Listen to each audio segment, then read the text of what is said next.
Original bullet 350 एक चट्टान है जिसको सिर्फ समय की लहरों ने रूप दिया है। इसको लोग राजा गाड़ी सिर्फ अपने नाम की वजह से नहीं कहते हैं।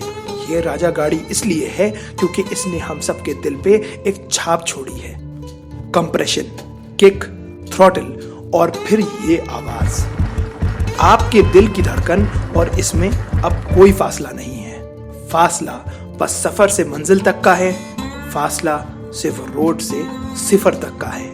इस ऐतिहासिक गाड़ी के बहुत चाहने वाले हैं, आर्मी से लेकर पुलिस, स्टूडेंट से लेकर प्रोफेसर, और जब एक गाड़ी की परछाई इतनी बड़ी हो जाती है तो उसके चाहने वाले और उसके ना चाहने वाले उसके बारे में कुछ गलत फहमियां फैलाने लगते हैं। और ओरिजिनल बुलेट 350 भी इन गलत फहमियों का शिकार है, जिसको आप सब इस वीडियो में देखेंगे। यह है ई-मोटोज और आप देख रहे हैं रॉयल एनफील्ड बुलेट 350 को लेकर 6 मिथ्स या मिथक, जिनको आज हम क्लियर करेंगे। नंबर 6, बुलेट 350 बहुत वाइब्रेट करती है। बुलेट 350 को पावर करता है ये long stroke push rod engine. अब पुश रॉड इंजन की ये खामी जरूर होती है कि ये कन्वेंशनल ओवरहेड कैमशाफ्ट इंजन से थोड़ा ज्यादा रफ होता है और इसमें वाइब्रेशंस भी होते हैं, मगर जब आप इसे एक्सेलरेट करते हैं तो फिर इसकी फील एकदम अलग होती है। एक नॉर्मल OHV इंजन से कंपेयर्ड पुश रॉड इंजन की पीक पावर और टॉर्क काफी कम RPM पे आता है, जिसका नतीजा होता है बेहतरीन टॉर्क जो काफी लो RPM पे आता है, और इसकी ये एकदम यूनिक और अलग साउंड जो सिर्फ बुलेट 350 में देखने को मिलती है। अब पुश रॉड इंजन की एक प्रॉब्लम जरूर है कि ये वाइब्रेट ज्यादा करता है। पुरानी बुलेट्स के साथ ये एक कड़वी सच्चाई है, मगर ये पूरी तरह सच नहीं है। दरअसल लो और हाई RPM पे बुलेट जरूर वाइब्रेट करती हैं, मगर मिड रेंज RPM पे इसका वाइब्रेशन काफी कम हो जाता है। उदाहरण के तौर पे ये समझिए कि आप अगर बुलेट 350 को 50 to 70 किलोमीटर प्रति घंटे की स्पीड पर रखेंगे तो ये काफी कम वाइब्रेट करेगी।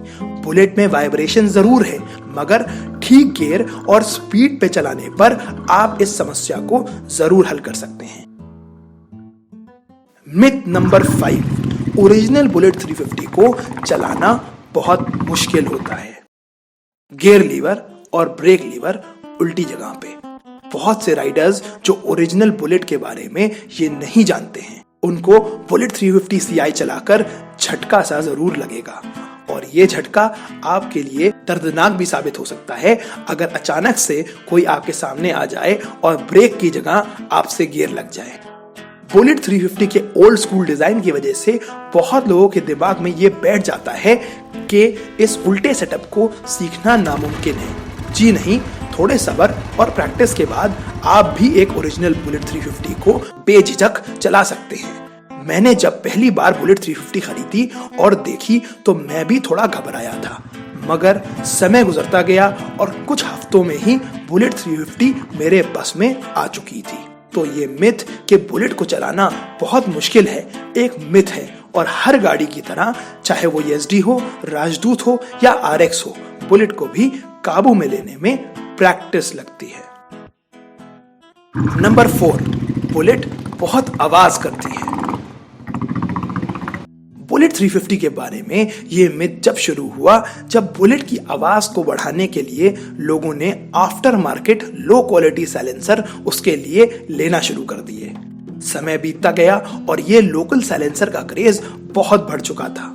क्लासिक 350 सीरीज लॉन्च हुई, जिसका नया एल्युमिनियम इंजन और स्टॉक साइलेंसर इसको पुरानी बुलेट के जैसा थंप नहीं दे पाता था, और यूथ में इस बुलेट के नए मॉडल पॉपुलर हुए तो हर जगह ये लोकल साइलेंसर लगी बुलेट्स दिखना शुरू हो गई। बस यहीं से ये मिथ शुरू हो गई कि बुलेट बहुत आवाज करती है। क्या ये सच है? देखिए, ये है 1975 राजदूत की आवाज, और ये है बुलेट 1975 मॉडल 350 की आवाज अपने ओरिजिनल साइलेंसर पे। बुलेट की राजदूत से आवाज काफी कम है। बुलेट एक 4 स्ट्रोक बाइक है और इसकी अपने ओरिजिनल साइलेंसर पे आवाज बहुत माइल्ड और अच्छी होती है, एकदम आपकी दिल की धड़कन जैसे। तो ये मिथ गलत है कि बुलेट की आवाज बहुत तेज होती है। नंबर 3, ओरिजिनल बुलेट 350 को मेंटेन करना एक्सपेंसिव है।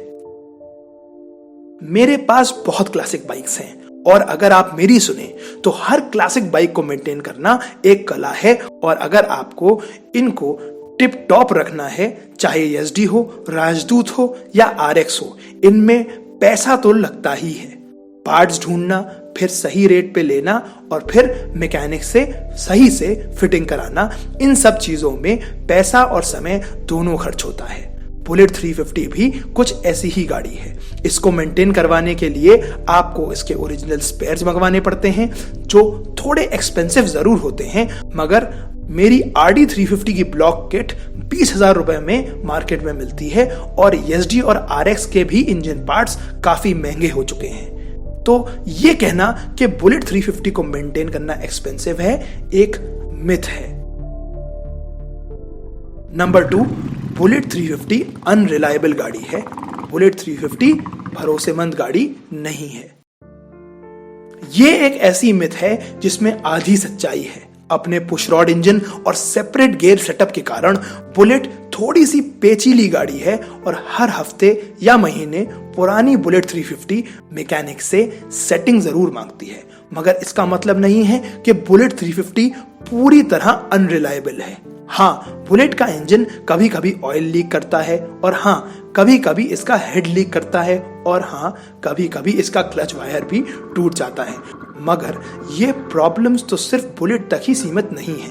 मेरी RX भी स्पार्क प्लग चेक मांगती है, टूटी ऑयल चेक मांगती है, और कई बार इसका पिस्टन सीज हो चुका है। हमें ये समझना चाहिए कि ये पुरानी गाड़ियां हैं और पुरानी गाड़ियों में कुछ न कुछ काम लगा रहता है।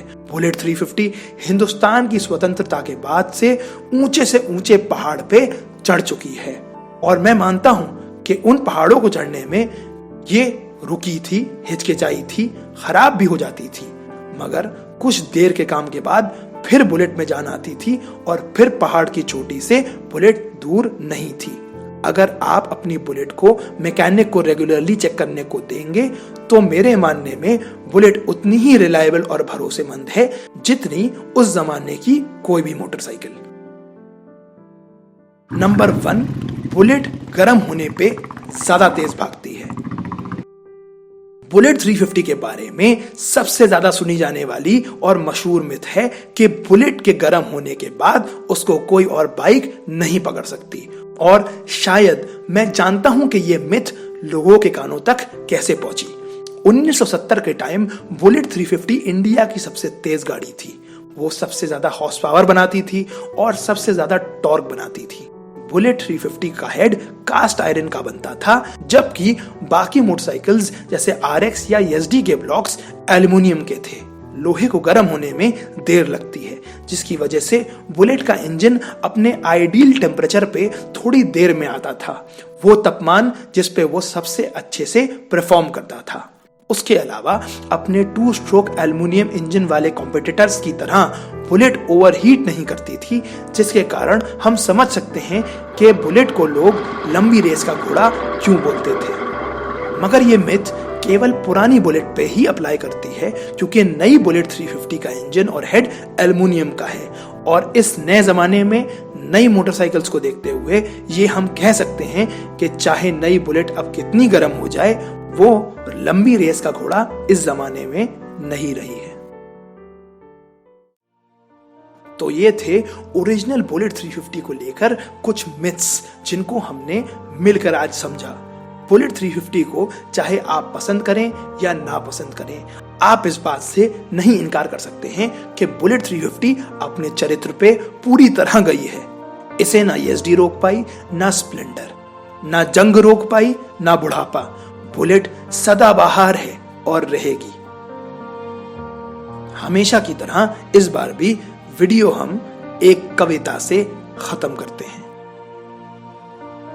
फासले जितने थे वो कम हो गए, तू रह गई यहां पर हम चले गए। बेटा जो पाला अब रखता है तुम्हें रवां, हम तो चले गए पर तुम रह गई जवां।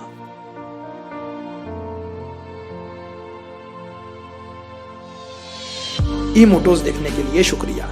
आप लोगों की वेल विशेस की वजह से मेरी हेल्थ में बहुत सुधार आया है और हमेशा की तरह अब मेरी डॉक्यूमेंट्री वाली वीडियोस रेगुलरली आपको मिलती रहेंगी। लाइक करें, शेयर करें, सब्सक्राइब करें और यहीं रहें क्योंकि और कंटेंट आने वाला है। इमोटोज